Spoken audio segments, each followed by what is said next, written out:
Olá! Chegamos à última espécie de pagamento normal indireto, a chamada remissão. A remissão, ela se qualifica pelo perdão da dívida.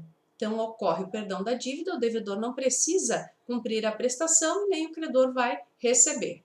A remissão, conforme se perfectibiliza no artigo 385 do Código Civil, é um ato sempre bilateral. Portanto, é um ato de consenso entre credor e devedor.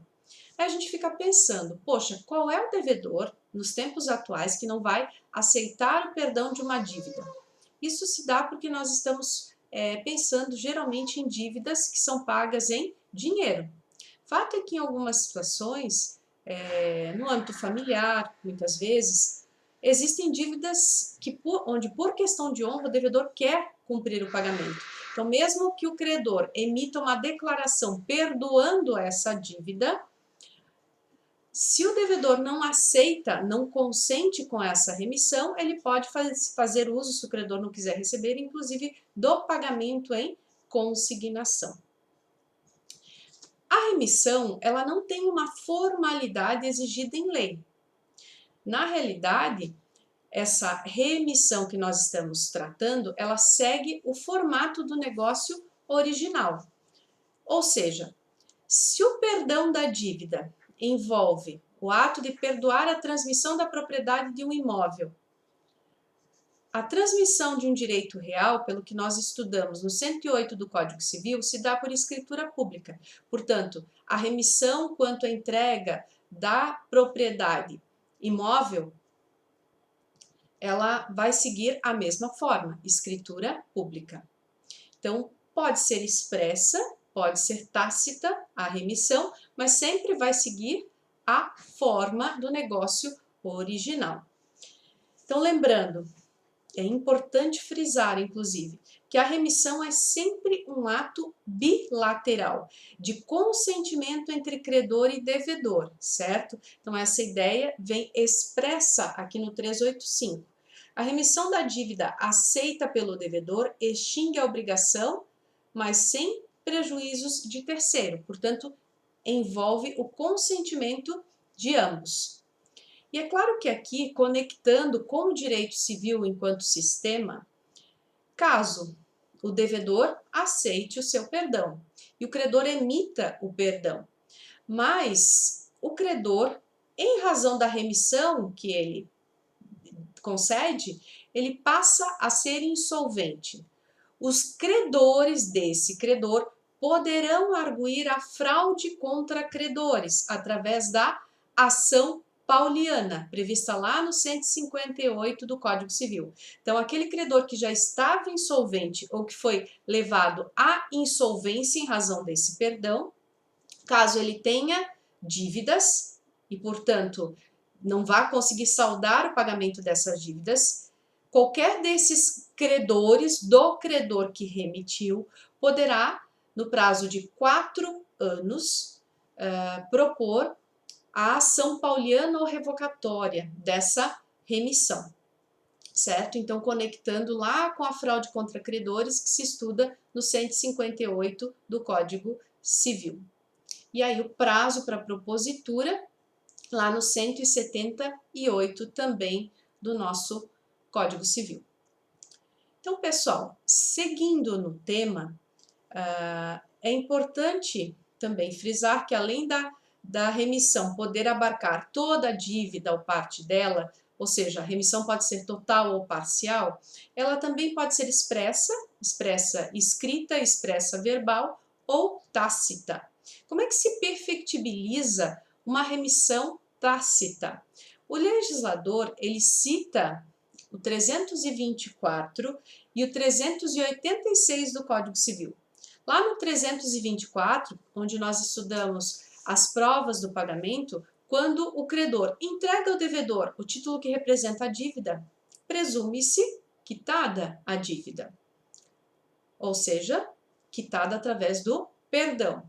Conectando com o 386, que agora nós estudamos, dispõe o seguinte: a devolução voluntária do título da obrigação quando por escrito particular, uma nota promissória, por exemplo, prova a desoneração do devedor e seus coobrigados, se o credor for capaz de alienar e o devedor capaz de adquirir. Então, se credor e devedor têm capacidade plena, eles têm a viabilidade de um entregar ao outro a cártula. Então, o somatório do 324 mais o 386 é que conclui pela remissão tácita da dívida. Quando a confissão de dívida é entregue pelo credor ao devedor, a nota promissória seria um outro exemplo dessa natureza. Entretanto, se a dívida tem como garantia bem empenhado, ou seja, bem móvel, que é dado em garantia vinculada a uma dívida, como no caso do agricultor, que para plantio faz um financiamento para compra de sementes, insumos, para que ele faça o plantio. Geralmente esses financiamentos têm a garantia do penhor do maquinário agrícola. Nesse caso, imagina que feito o financiamento, a instituição bancária libera, isenta, devolve essa garantia, cancela essa garantia. Então, o cancelamento do penhor, ele não cancela a dívida, ele não qualifica a remissão, conforme o 387 do Código Civil. Uma forma que as pessoas utilizam de penhor, que a gente pode citar como exemplo, é aquela em que as pessoas levam suas joias à Caixa Econômica Federal para fazer o penhor e buscar o financiamento. Então, a Maria tem um total de 200 mil em joias e ela precisa de um financiamento de 150 mil. Então, ela leva as joias, é feita a avaliação, ela recebe o valor e deixa as joias lá, empenhadas, portanto, em garantia. Se a Caixa Econômica, através de um funcionário, liga para Maria e diz assim: olha, Maria, pode vir buscar as tuas joias. O ato de devolver o bem empenhado não libera a dívida, não remite a dívida, libera apenas o penhor. É isso que nós encontramos no 387. No 387, a restituição voluntária do objeto empenhado prova a renúncia do credor à garantia real, não a extinção da dívida. Portanto, a dívida permanece vigente, só que agora sem garantia.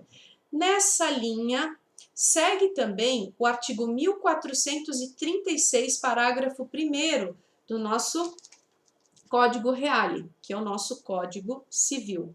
Então, 1436, que trata do penhor, ele fala sobre a extinção do penhor e dispõe no parágrafo 1º: presume-se a renúncia do credor quando consentir na venda particular do penhor sem reserva do preço, quando restituir a sua posse ao devedor ou quando anuir a sua substituição por outra garantia. Renúncia do penhor, porque a renúncia ela pode ser unilateral do credor, diferente da remissão. A remissão é sempre bilateral. Portanto, devolveu o credor o bem empenhado, houve renúncia da garantia, mas não o perdão da dívida.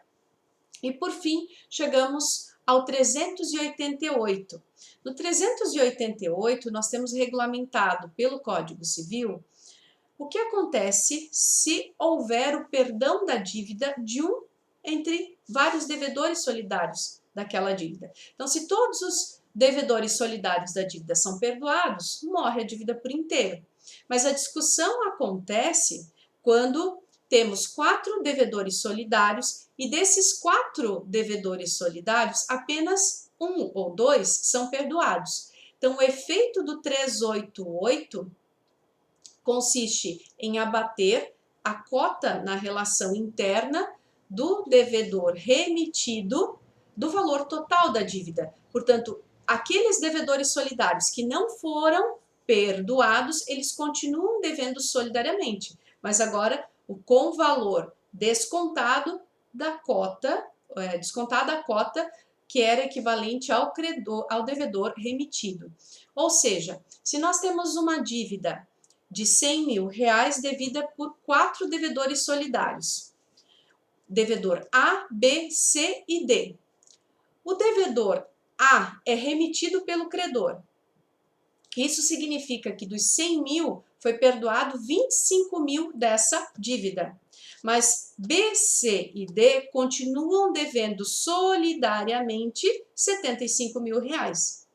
Essa é a interpretação que decorre do 388, que diz o seguinte: a remissão concedida a um dos codevedores extingue a dívida na parte a ele correspondente, de modo que ainda não reservado credor à solidariedade contra os outros, já lhes não pode cobrar o débito sem devolução da parte remitida.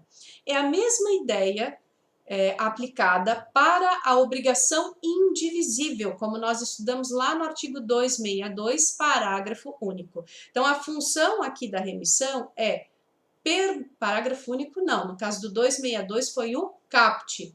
Então, quando há remissão, abate a cota daquele devedor, seja da obrigação indivisível, seja da solidária, que foi perdoado, abate do valor total. Mas os outros devedores continuam devendo o todo. Na indivisível, continuam solidários na solidária. Então, pessoal, terminamos aqui a remissão. Até a próxima. Um abraço.